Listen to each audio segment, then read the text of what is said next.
It's got a natural temperature to preserve, and there is a small staff that's maintaining the facility. But you're right. Why was that site chosen? I mean, it's already in the edge of oblivion.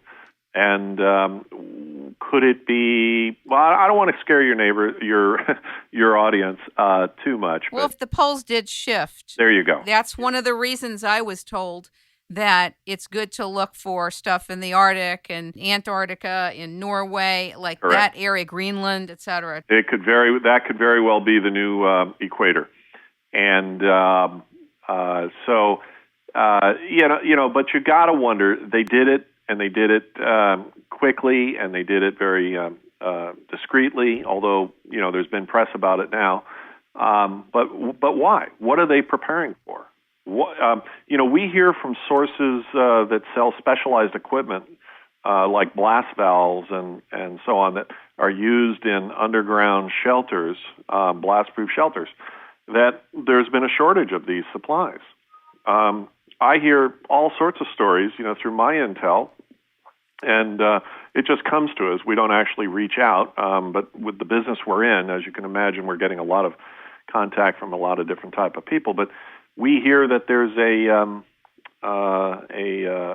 telescope, infrared telescope on Antarctica, on the South Pole. Right. That is, they've been flying scientists down there for a number of years, observing an object that's coming our way.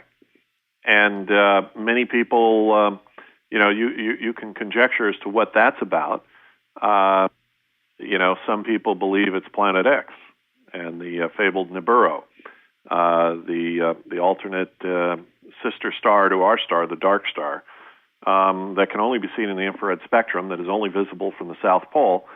And what I've been told is that it is coming, and they know it's coming. It's not going to hit us in 2012. It's going to hit us in 2017, between 2017 and 2019. So we have a little more time than we thought.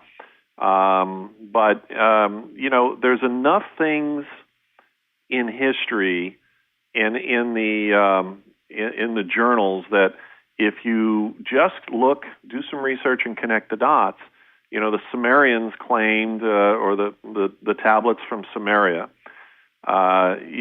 point out that there was this 13th planet, and it was called Nibiru. The Bible talks about it as wormwood. All the prophets of all time have referred to something in this other planet that comes around on an orbit that's an elliptical orbit to our universe at a 90-degree angle, and it is a 3,600-year orbit. And every 3,600 years it comes around, and when it does, it causes complete havoc to the Earth. Could that be what was behind Noah and the Great Flood? Because the kind of Earth changes in a rotation that, like we're talking about, would cause massive tidal and tsunamis and tectonic plate changes, and the world would change as the continents as we know it, the map of the world. And could it also be what was the reason that Atlantis disappeared? And you could say, those are all just fables, really. And you could say, and if you want to go through life thinking it's just religious, poppycock, and they're just fables and they're just stories, they never existed. Well, that's one way to do it. The other way is to say, well, wait a minute. What if these things were true? What if the gods that they say they, in the ancient script, that came down from the sky with wings and flames and loud noise? What if they were actually some kind of beings from another planet, such as Nibiru? That's not too far-fetched. It's right there in black and white. It's in the carvings. Some of the ancient Sumerian and Egyptian carvings show illustrations or shapes of things like a Sikorsky helicopter. I mean, a dead ringer for the silhouette of a Sikorsky helicopter. Another, they found a carving of a small statue that was an exact replica of an airplane. And this is thousands of years old, 4,000 or 5,000 years old.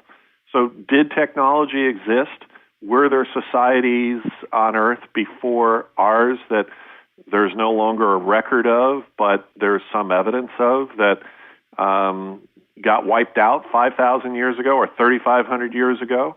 Some believe that the Earth has gone through 4 extinctions, and the 5th one is coming. And, some do survive, otherwise we wouldn't have any mankind on Earth. But, I'm not a total believer to the extent that I've sold my house on the ocean in Del Mar, California. It's not on the market yet. But I am enough of a believer, and I think the best thing about me is I'm open-minded to consider all of the possibilities, don't discount anything, and say, what if? And what if any of this stuff is true? What's your solution? What are you going to do with 3 days' notice? Where are you going to go? If we get 3 days' notice, there may be some things that happen we don't get 3 days' notice. You know what I mean? Right. And then you're going to say your prayer. It's going to be short, and it's going to be over. But given the choice, and we hope we get the choice, would you want to survive? And it's funny because I ask a lot of people that question, and they go, I don't know. I don't know that I want to be around for the aftermath. And I say, well, you're predicting the aftermath's going to be ugly, but it may not. We may have an event that does a cleansing of the Earth, but the Earth still exists. The atmosphere is still there. We have a lot less population, and maybe it's a better place to live. We don't know. But certainly if we have that 20-minute notice for an inbound nuclear strike from either a rogue or the Soviets, ex-Soviets, or whoever, you're not going to have to worry about it. And if it's truly World War III and it's nuclear, we're probably going to be in a 500-year nuclear winter. Right. That's what I was going to ask you about. I mean, even a super volcano could create a nuclear winter for a long time as well. The context of being at Vivos Shelter for a year would be what? Trying to figure out how to live in radiation for the next 500 years? I mean, this is obviously a stopgap to deal with a lot of different factors that could happen, and it buys you a year, right? And also living with people in community who may be able to make their way beyond a year somewhere, right? Right. And let me explain why we chose a year. That's what I want to hear that.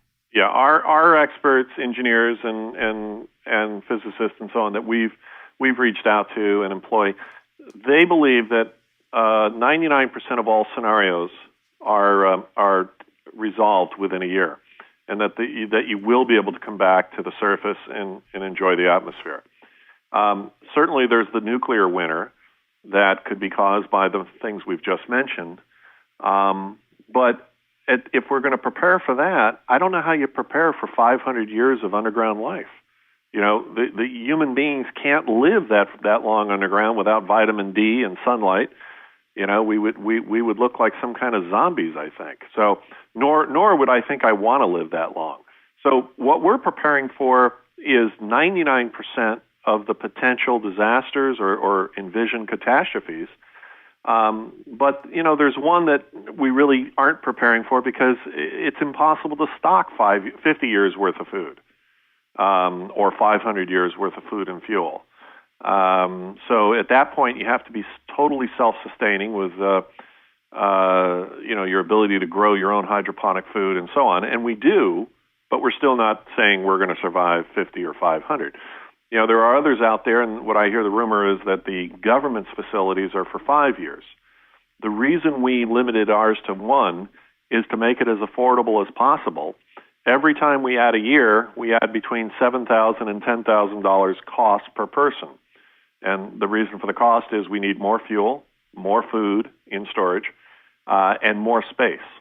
And the major factor is the space, the cost per square foot to build even storage underground for these type of facilities. So we're stocking for a year. Some of the facilities, like the one we now have in Europe, is so massive it could easily be a 5-year facility, and we may, in fact, do that on that one. Talk about your new facility in Europe. Where is it exactly? Well, the old expression, if I tell you I got a... I won't give you an exact location, but I'll tell you. No, I understand. I'm kidding you. Yeah, I'll give you an approximate. It's dead center in Central Europe. You wouldn't think so. It's if I told you where it was, you'd say, well, that's more northern. But if you draw a radius of a circle around that spot, you'll find it covers 95